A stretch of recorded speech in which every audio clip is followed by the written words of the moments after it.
देखो सेकंड वाक्य में कवियत्री क्या कहती है, खा खा कर कुछ पाएगा नहीं और न खाकर बनेगा अहंकारी। ठीक है, मतलब खा खाकर तो कुछ प्राप्त होगा नहीं और नहीं खाएगा तो अहंकारी बन जाएगा। अब हम इसका प्रतीक अर्थ समझते हैं कि वो क्या कहना चाह रही है। खा खाकर से कवियत्री का तात्पर्य क्या है, भोग विलास, भोग विलास या सांसारिक सुख सुविधा, या सांसारिक सुख सुविधा से, सांसारिक सुख सुविधा। खाने का अर्थ क्या है, भोग विलास या सांसारिक सुख सुविधा। देखो मनुष्य क्या कहती कवियत्री कि मनुष्य दोनों ही परिस्थितियों में भगवान को भूल जाता है। जब हमारे पास जीवन की सभी सुख सुविधाएं होंगी, खा खाकर का मतलब क्या है कि जीवन की सभी सुख सुविधाएं होंगी, हम भोग विलास में पड़ जाएंगे तो हम भगवान का स्मरण भूल जाते हैं, भगवान को याद करना भूल जाते हैं। मान लो आपके पास काफी सारी धन संपत्ति है, आपके पास जीवन के सारी सुख सुविधाएं हैं, तो आप भगवान को क्यों याद करोगे, क्योंकि आपके पास ऑलरेडी इतनी चीजें हैं। अब भगवान को याद कौन करता है, जिसके पास कुछ अभाव हो, कमी हो।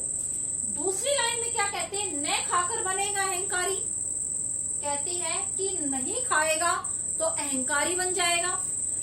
पहली लाइन में खाकर, दूसरी में न खाकर का अर्थ क्या है कि अगर हम जो है योग तपस्या के बल पर, न खाने का अर्थ क्या है, योग, व्रत, तप, इनके बल पर अगर भगवान को प्राप्त करते हैं तो हम अहंकारी बन जाते हैं।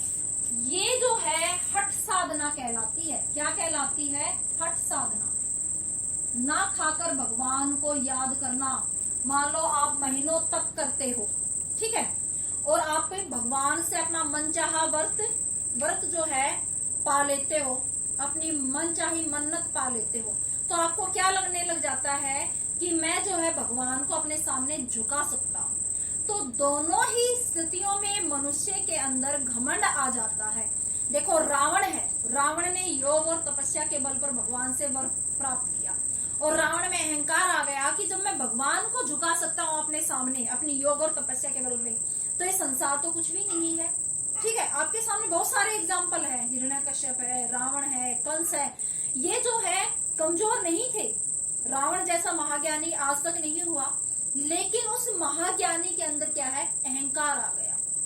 तो यहाँ का कवियत्री यही समझाना चाह रही है कि जीवन की सुख सुविधाएं प्राप्त हो जाने पर भी मनुष्य में अहंकार आ जाता है, और जब वो योग तपस्या के बल पर भगवान को प्राप्त करता है, उस हठ या साधना से भगवान को प्राप्त कर लेता है, तब भी उसके अंदर क्या है, अहंकार आ जाता है। आई थिंक आपको दोनों जो है लाइनों का अर्थ समझ में आ गया होगा। अगर लाइन आ जाती खा खाकर से कवियत्री का क्या तात्पर्य है, तो क्या तात्पर्य है कवियत्री का कि जो मनुष्य जो है सांसारिक सुख सुविधाओं को प्राप्त कर लेता है, भोग विलास में पड़ जाता है, वो जो है भक्ति के मार्ग से भटक जाता है और जो है भगवान को जो है स्मरण नहीं करता और भगवान को भूल जाता है। 2 नंबर में इतना काफी है।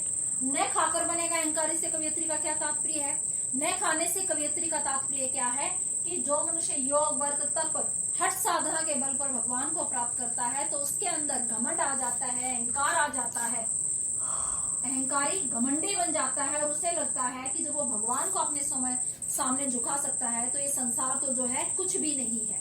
ठीक है, अब तीसरी लाइन में क्या कहती है, समखा, समखा तभी होगा संभावी। सम क्या है, बराबर, जो दोनों परिस्थितियों में समान रहता है, जो धन पाने पर भी जो है अहंकार नहीं करता, योग तपस्या करने पर भी अहंकार नहीं करता, मतलब संभावना रखता है, जो अपनी इंद्रियों के ऊपर नियंत्रण कर लेता है। मेरा मनुष्य का मन जो है बहुत चंचल होता है, मेरा मन कभी इस तरफ भागता है, कभी उस तरफ भागता है, तो कहता है कि जो अपनी उन 5 इंद्रियों के ऊपर काबू पा लेता है, नियंत्रण पा लेता है, जब मनुष्य स्वयं पर नियंत्रण पा लेता है तो वो जो है भगवान को प्राप्त कर सकता है। उसके लिए सब बराबर हो जाते हैं। संभावी का अर्थ क्या है, सब कुछ समान हो जाता है, बराबर हो जाता है। उसकी नजर में सब जो भेदभाव है वो मिट जाते हैं, जो संकीर्णताएं हैं वो खत्म हो जाती है, तब वो भगवान को प्राप्त कर लेता है। खुले की साकल बंद द्वार की, जब मनुष्य अपनी उन इंद्रियों पर नियंत्रण पा लेगा तो कौन सी साकल खुल जाएगी? अज्ञान रूपी साकल। कौन सी?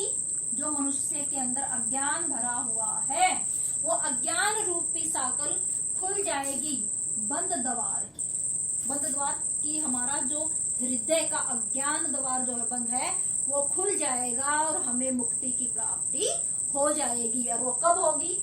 जब हम अपनी इंद्रियों पर नियंत्रण पा लेते हैं और हमारे लिए सब समान हो जाते हैं, बराबर हो जाते हैं, हमारे अंदर से वो भेदभाव खत्म हो जाता है, वो जात पात खत्म हो जाती है, तब जो है वो साकल, अज्ञान रूपी साकल खुल जाएगी और वो मुक्ति का जो है द्वार हमें प्राप्त हो जाएगा।